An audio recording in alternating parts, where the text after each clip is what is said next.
Nunca olvidaré la primera vez que escuché a alguien reírse de mi ambición como si fuera un mal chiste.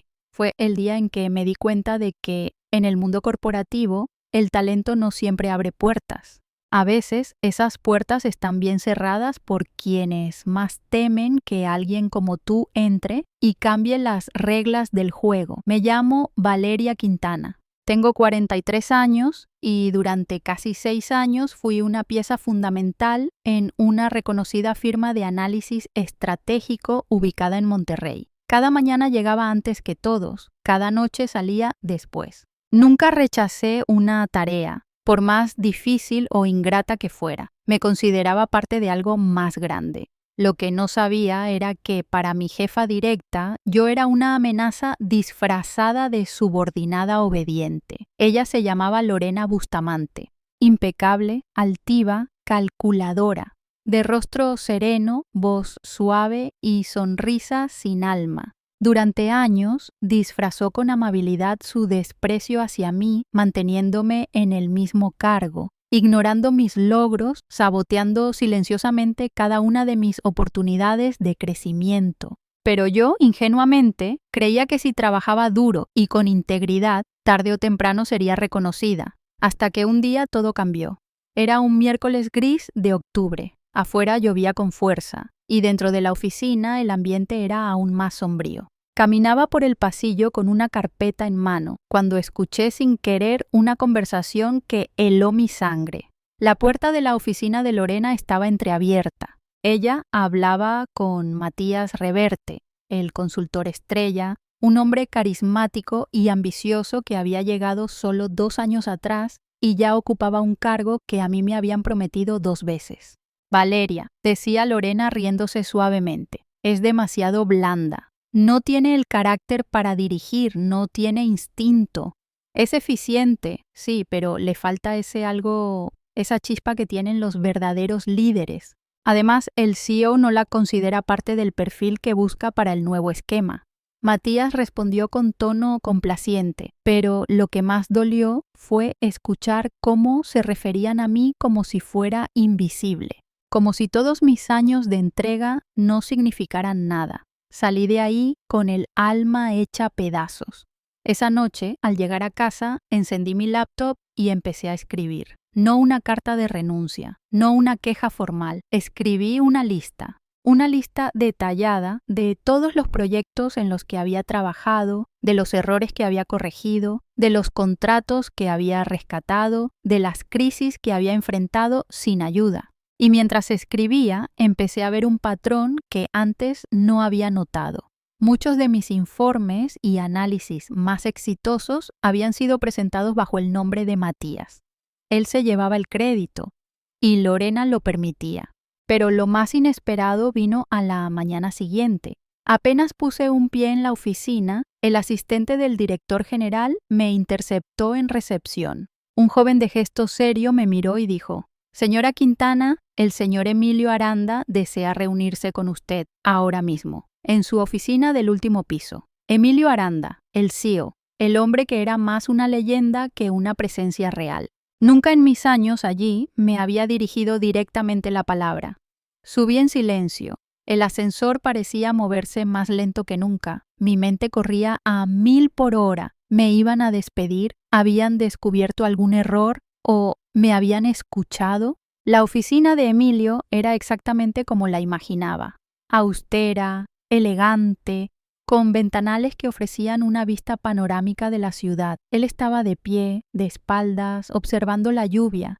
Cuando se giró, me miró con una intensidad que me obligó a mantener la compostura.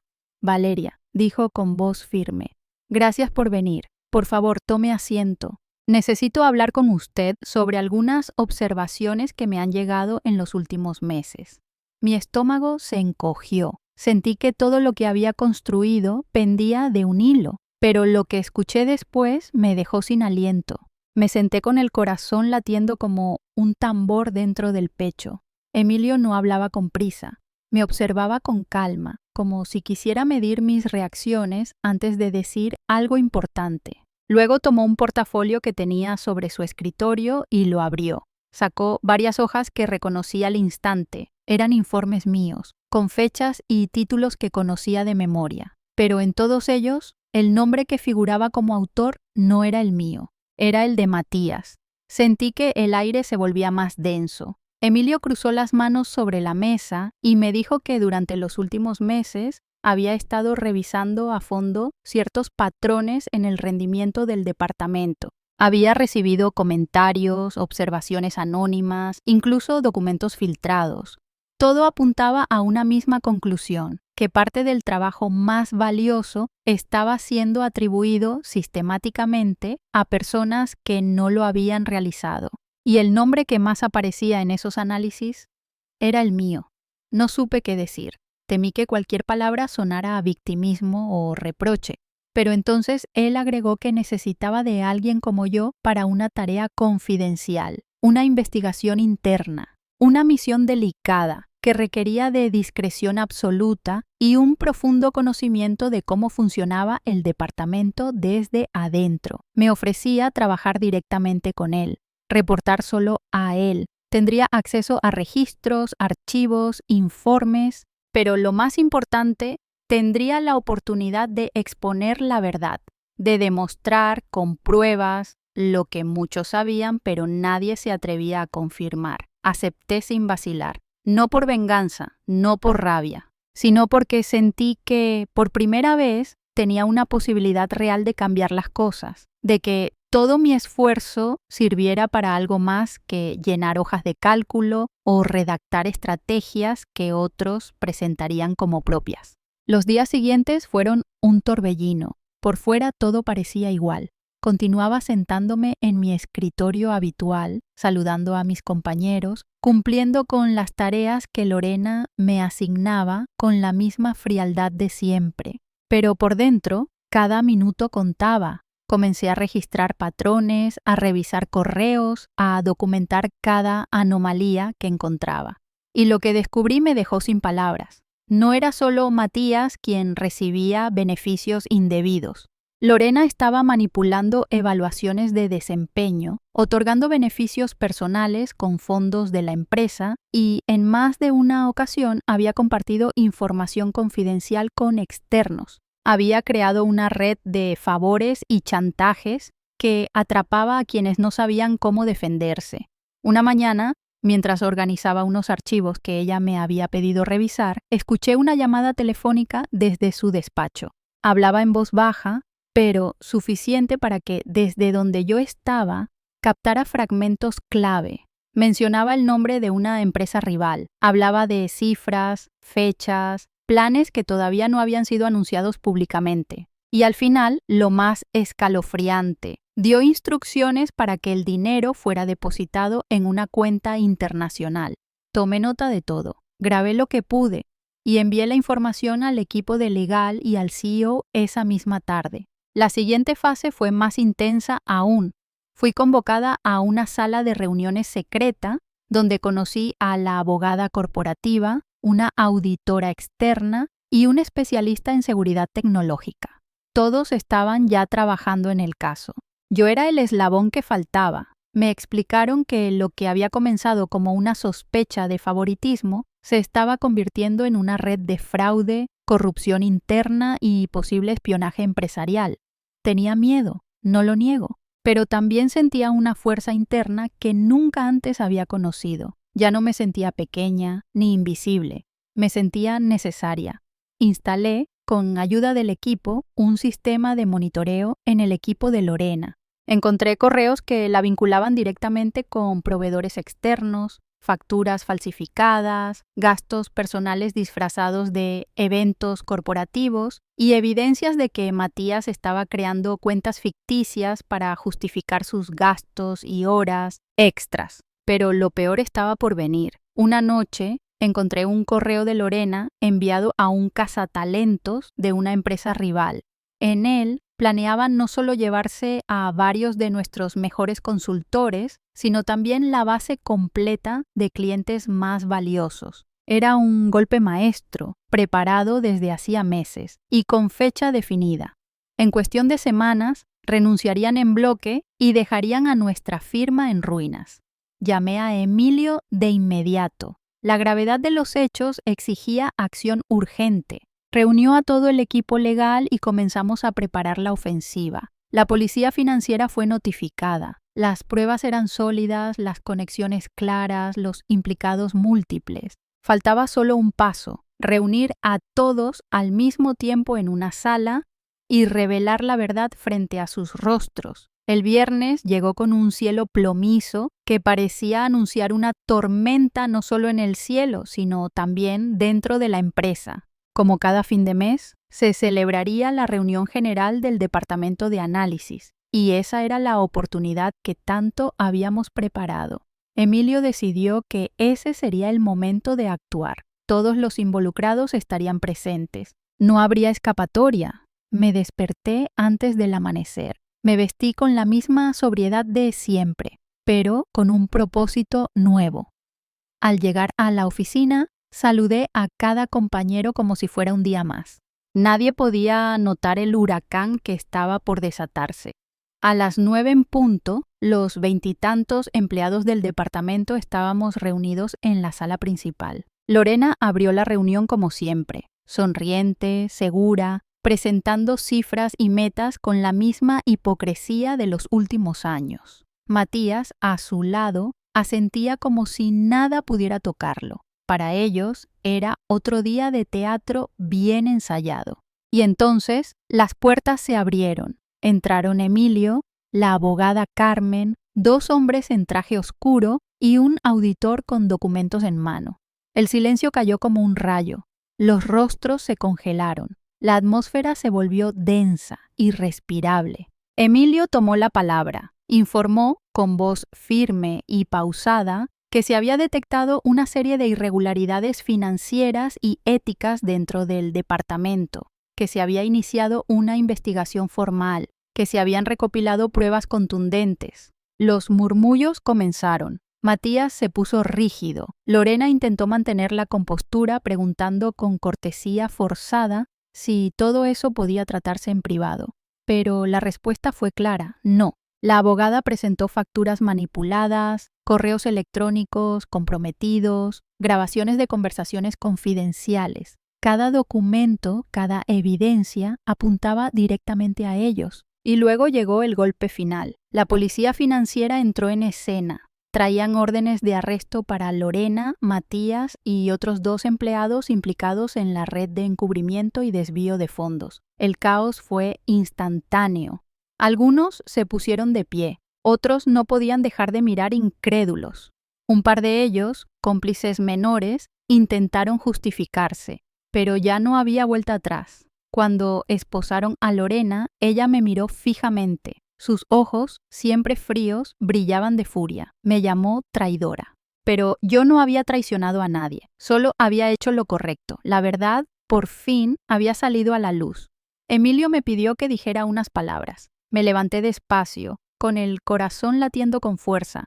Miré a mis compañeros, algunos aún confundidos, otros claramente aliviados. Dije que esto no se trataba de venganza, ni de ambición, ni de protagonismo. Se trataba de justicia, de integridad, de no permitir que la cultura de la traición y el abuso siguiera contaminando nuestro trabajo, nuestra dignidad.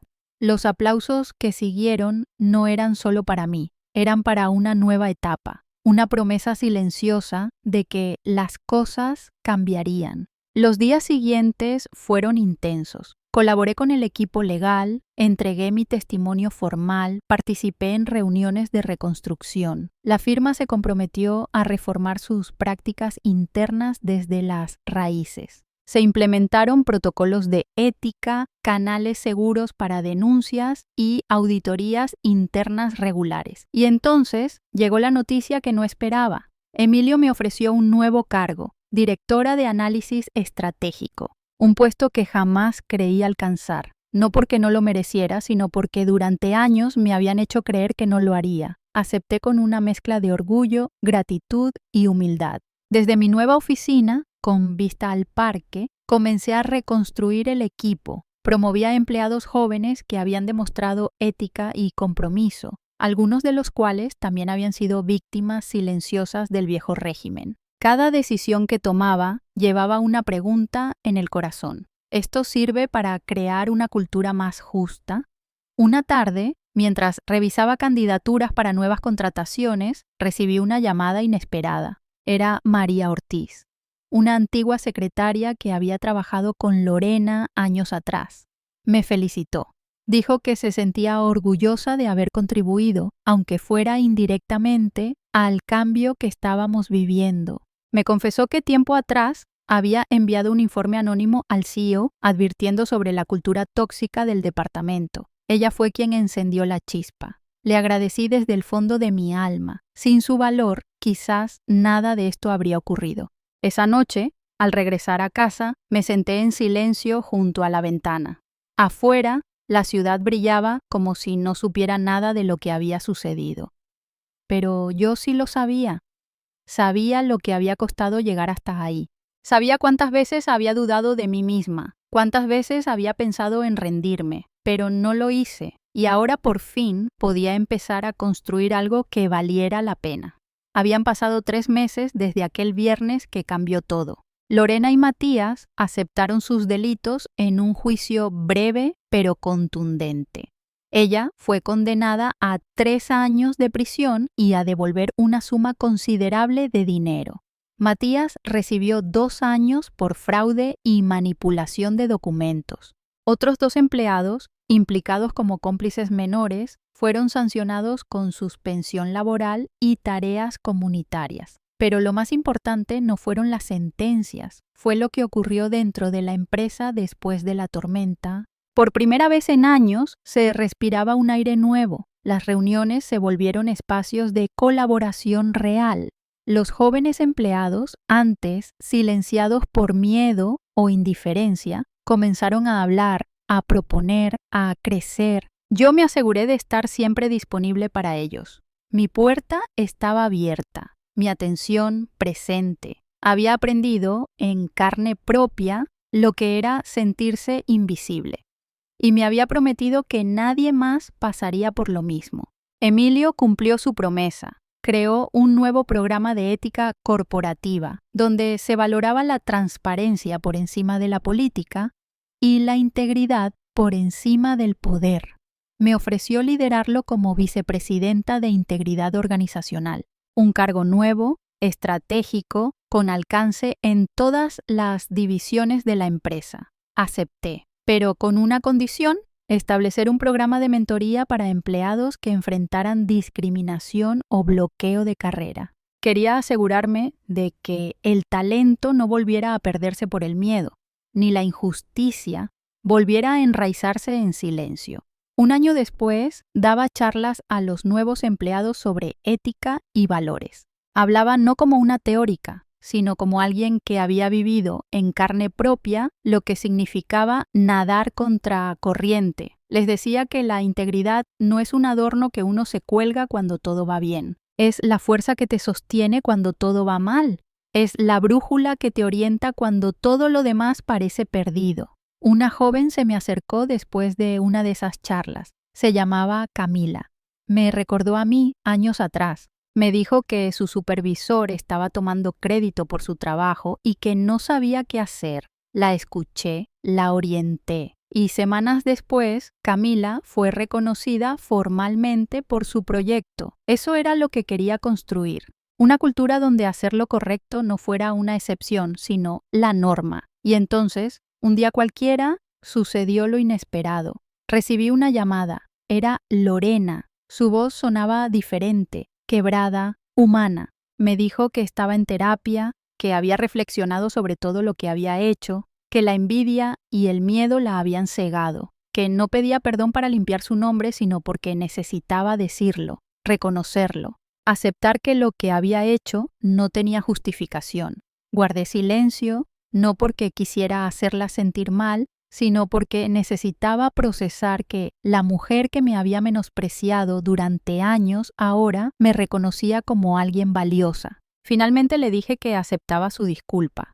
No por ella, por mí, porque no quería cargar con resentimientos que ya no tenían espacio en mi vida. Colgué con una mezcla extraña de paz y cierre. Mi historia había comenzado como la de muchas, una mujer talentosa atrapada en un sistema injusto. Pero no había terminado allí. Había encontrado mi voz, había encontrado mi lugar y sobre todo había ayudado a otros a encontrar el suyo. En los pasillos de la empresa, la historia de la empleada que lo cambió todo se convirtió en leyenda. Pero para mí no era una leyenda, era mi vida, una vida construida con trabajo silencioso, pero también con decisiones valientes. Mirando hacia atrás, entendí algo fundamental. Mi valor no dependía de si me ascendían o no. Mi valor estaba en cómo elegía actuar cuando nadie me miraba, en cómo respondía cuando me trataban con injusticia, en cómo convertía cada caída en impulso para levantarme más fuerte. El poder no está solo en los cargos altos o en las oficinas con vista. El poder verdadero está en la integridad, en la coherencia, en la valentía de defender lo correcto aunque estés sola. Y así, mientras cerraba mi laptop una tarde cualquiera, entendí que lo que me había pasado no fue un castigo ni un accidente, fue una oportunidad, un llamado, una prueba. Y yo la había superado.